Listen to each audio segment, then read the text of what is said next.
Well, welcome back to Beautifully Restored. It's episode 37 and it is December the 14th and it's almost Christmas time. Christmas is like in a week and a couple of days, which is crazy. So I hope everybody's ready. We got most of our presents. Well, all of the presents that we own and that are here, we got those wrapped last night. And I've still got a few things coming in the mail.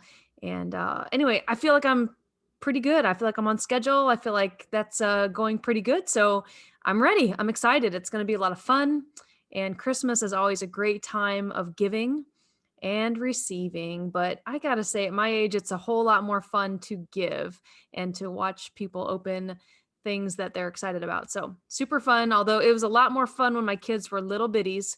Now that they're old, they're kind of boring and ask for really expensive items. And so they don't get as much as they used to get to open one or two presents sometimes. And that's no fun. But anyway, I hope you guys are doing great. If you're watching this, I am sitting by my window, so my face is really lit up. So really bright today. Sorry about that. I'm in my kitchen, change of scenery. My dogs were cozy here at my feet, and I didn't want to move them and go into my desk. So a little bit of change of scenery for those watching and those listening. I just appreciate all of you guys listening to me. I'm amazed at my fan base, and it's exciting. And so today I want to talk about our seasons of life. And honestly, I'd have to look through my podcast topics to see if I've talked about this, but I'm bringing this is brought on by something that happened recently. So, as many of you know, I have a house cleaning business. It's called Tidy Up by Melissa, and I started cleaning for houses like 10 years ago. So I started cleaning houses when I needed the money and I needed to hustle and make all kinds of money so I could survive. I was pretty well jobless and I was just trying to make as much money as I could at the time. And it's pretty good money to clean houses and it's hard work, but it is really good money. So I started with one house and I grew that to around 15 houses all by myself. I cleaned 15 plus I was doing hair at the time. And then I hired in some help to come help me with just one person, my dear friend Carol, and she cleaned with me for a long time. We cleaned together. We had so much fun. And then I've grown it now to having 6 employees and I don't clean anymore. But until recently, I was still cleaning one house of all the houses that I had that I gave up to my cleaners to clean. I kept one. And that one house was a sweet old man named Drexel. And when I met him, let's see, 9 to 10 years ago. So I was a youngster then. I was like 30 years old and I met him. I look back and I don't even know how he got my name and phone number. I remember where I was when he called me and I answered my phone and it was this guy named Drexel and he said that he'd gotten my name from so and so and I still don't know who so and so is. Like I don't even remember the name that he dropped, but I didn't recognize it. So to this day, 10 years later, I still don't know how Drexel ever got my name and phone number.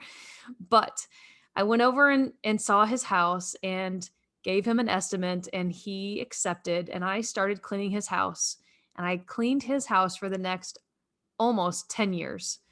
If not 10 years, but right at about 10. So he was 85, 86 years old when I met him to now being 95 years old.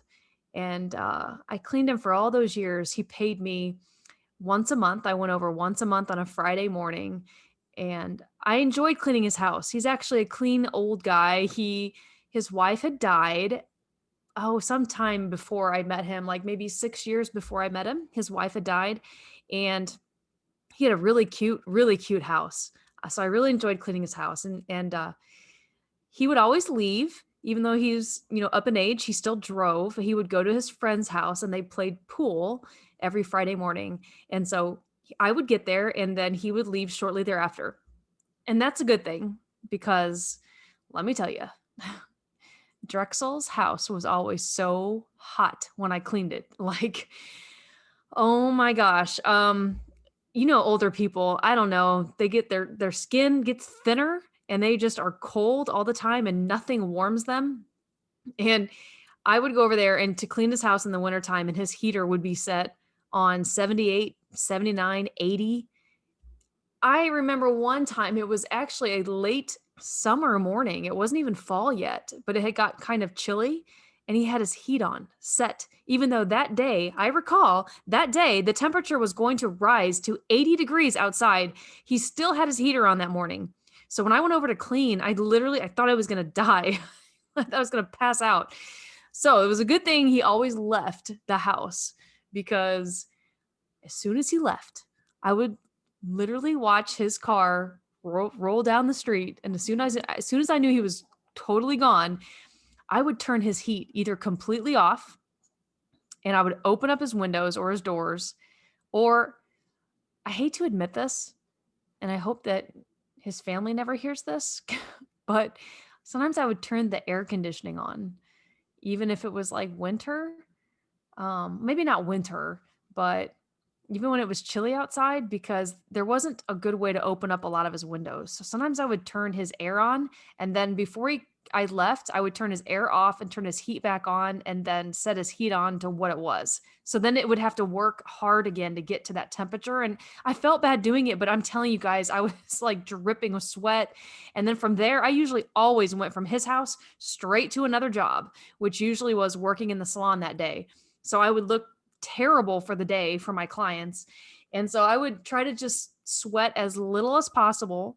I was wearing, like, in the middle of winter, I'm wearing a tank top and shorts, cleaning his house. And anyway, so, well, one time, uh, it was really hot and it was really cold outside. So I did open up a bunch of his doors.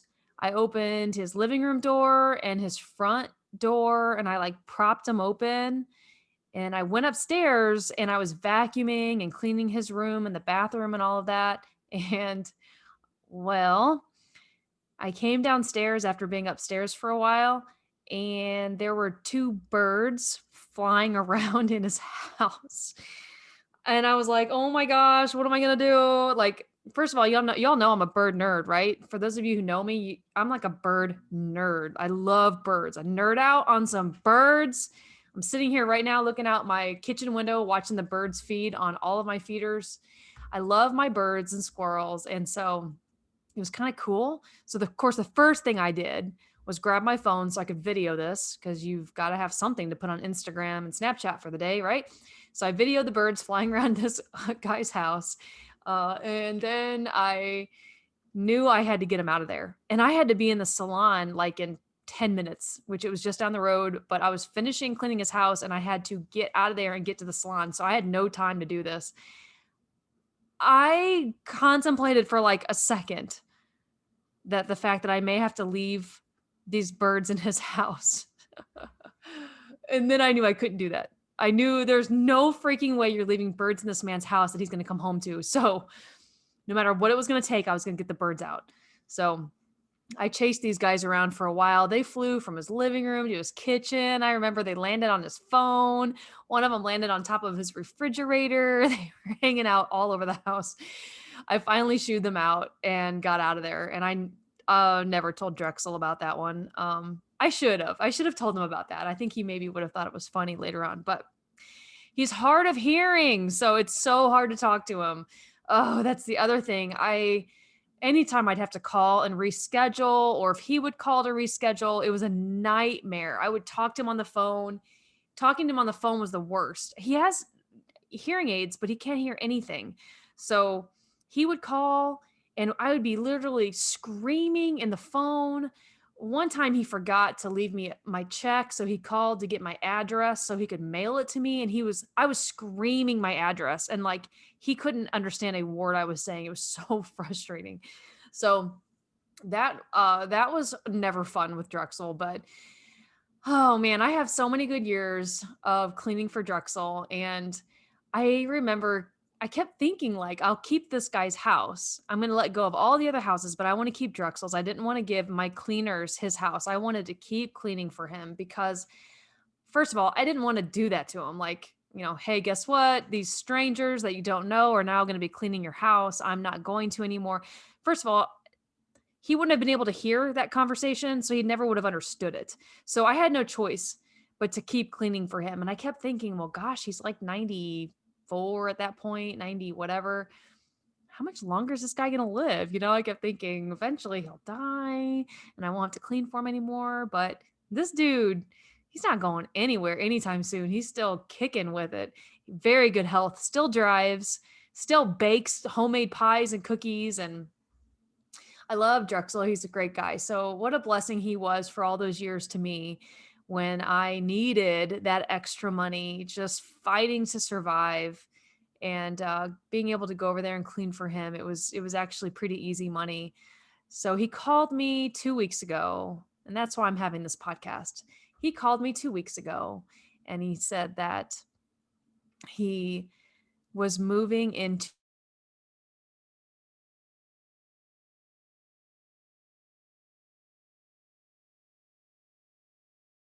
his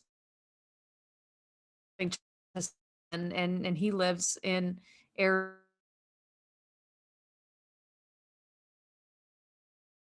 Died this year of COVID. It was so tragically sad. I mean, she wasn't in great health and she was in her 70s, but still sad for him to have to bury his daughter. So his son and the family out in Arizona really feel it's time for him to, and I agree with them in so many ways. He's acting a little bit more confused, and his bedroom is upstairs. Oh my gosh, and these stairs are so steep. I can't believe at his age he is climbing these stairs every day. That was always really scary for me. But he is moving into an assisted living in January, so he does not need me to clean his house anymore.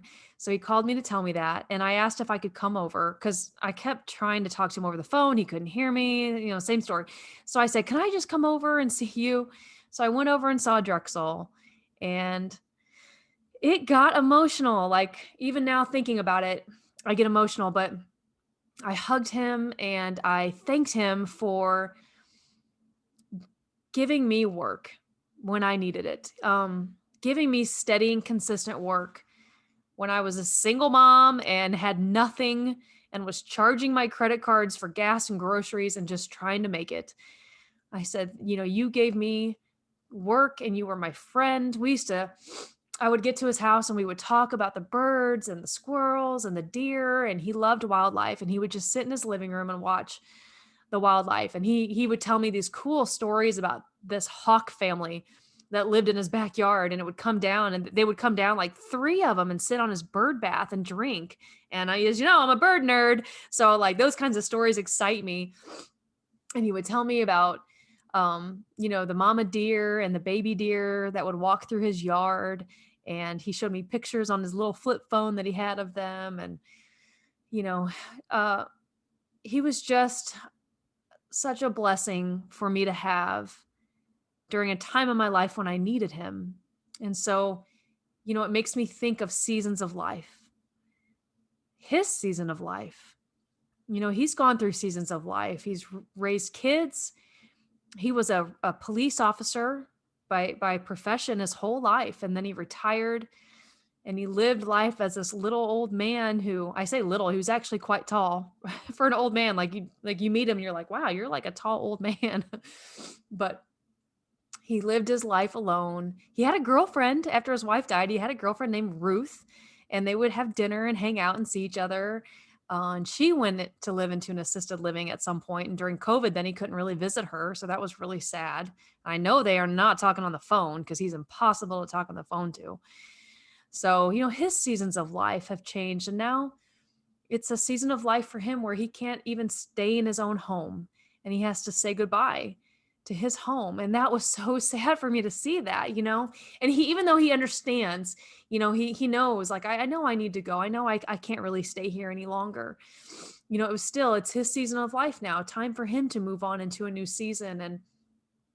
And I think about my seasons of life when I needed that $60 check from Drexel every month desperately in order to make it for years. That $60, I needed that. And now I'm at a place where, and for the last, I'd say 2 years, I haven't needed that check. I've only gone over there and cleaned because I wanted to be a blessing to him, but I didn't need that money. And what a change of season for me, that I'm in a place where I don't need that anymore. And as much as I needed it at one time, I don't need it so desperately like I do now. So I'm going to show you guys a picture of Drexel and I. I'm going to share my screen and bring up this picture to show those of you that are on YouTube. I'm hoping that this shows up, but that's Drexel. That's me and Drex. I'm going to zoom in. We'll see. Can I zoom in? Yeah, that's me and Drex. That's when I went and visited him a couple of weeks ago. He's a good old guy. Isn't he cute? Look, he's taller than me. He's so cute. And he's probably like shrunk 3 inches since I've met him. So he's really cute. But so seasons of life, we all have seasons of life and things change. There's times when we have to focus on our family because our kids are little or they need us for some reason, or maybe you're caring for your elderly parents and nothing else in the world matters and you don't have time for anything else. That's a season of life. Maybe for a while you've had to put your own wants and needs and desires on a back burner because you are having to care for someone in your family, or because your children are little. Maybe you don't get to go to the gym like you used to. Maybe you just pick up your 8-pound dumbbell weights that you have in your living room and that's your workout. We have seasons of life. Maybe your season of life is where you're career driven right now and you are climbing the corporate ladder and big things are happening and you're, chasing that promotion. And maybe you're in a place where your family is not the most demanding of your schedule. It's just, what season of life are you in? In my coaching group that I have for December, which if you're not a part of, we meet this Thursday for session number 3. We'll have 2 more sessions left. You could get in for a prorated price if you want, but I'll be starting a new group up in January and I'd love to have you become a part of it. But in my coaching group, we were talking about our goals and the things that we are striving for right now, and how there's this theory called the 4 burner theory. And it says that, you can't have all 4 burners on high at the same time. And those burners could represent family, career, your health, your friends. Maybe you can't have all 4 burners just flaming high all at the same time. Maybe to make one go up on high, you have to turn the other 3 down to low, or maybe turn one of them on medium and then the other is on low. And that's hard sometimes because we don't want to turn any of them down. It's nice to think that we can just strive hard and just achieve big in all 4 of them. But truly, if you're going to put a lot of your emphasis and focus on any one thing in life, you may have to turn something else down for a short time. And you do that during a season. It's not forever. It's during a season of life. And sometimes you have to have some self-forgiveness and say, you know what, I'm just in this season right now. I may not be in the best shape of my life, you might say, but I'm taking care of my body. I'm getting some movement in. I'm eating well. Maybe I'm not hitting the gym for 2 hours a day like a crazy person because my family needs me, or because I'm busy at my job, or I'm running these businesses. And that's okay, because maybe I'm in a season where that's more important. And so I want to stress that point today, that it's okay to be in a temporary season where something that once was so important and big to you in life maybe you're not able to make it that focus right now. But it's not going to necessarily be that way forever. And I was talking to one of my one-on-one clients this last week, and she had a really cool analogy where she said, as long as the pilot light never goes out, as long as there's always that fuel source, it's always there, you can then turn those burners up high for this one day, and maybe even bring it down one day and turn another one up on high. You could actually fluctuate from day to day if you need to. And as long as that pilot light stays lit and you never give up, you never quit, but you keep going and you strive to be the best in all areas, because truly, to succeed and to win and to achieve huge in one area, but to fail in all of the rest of the areas of your life, it's truly not succeeding. If you have an amazing career, but you're failing in your home life to be there for your children or to be there for your spouse, then is that really succeeding? I feel like there has to be some kind of a life harmony. We try not to use the word balance anymore, because balance is it's almost impossible in some ways, but like a harmony, some kind of congruence where all of our areas of life are working together. But you have to find what works for you now in this stage of your life. What season are you in? And as I think of my friend Drexel, I realize he's going into a new season. He showed me his little room plan of the room he's going to be living in and what it looks like and where it's located in the building, and how they have bingo and they have a hairdresser on site there, and they have the little cafeteria and the food and the areas where they can commune and hang out together. It was really cute. He showed me that and he says, "I want you to come visit me." And I said, "Oh, I will. And now I don't know if during COVID I can right now, but as soon as COVID restrictions are let up and I can go in there, I do want to go visit him once a month so I can still see him." So, but he's going into a new season, and he's going to learn to find new things to find joy in. No, he won't be on his John Deere taking care of his yard anymore like he was still doing when I was over there last time. He won't have to do that anymore. But he might find friends and people that are living there that he can talk to and bring joy to and get involved and play games. And he's just in a new season. So, what season of life are you in? What should be your primary focus right now? How do you find harmony with all of your areas of life? If you struggle with this, I'd love to help. That's what I do.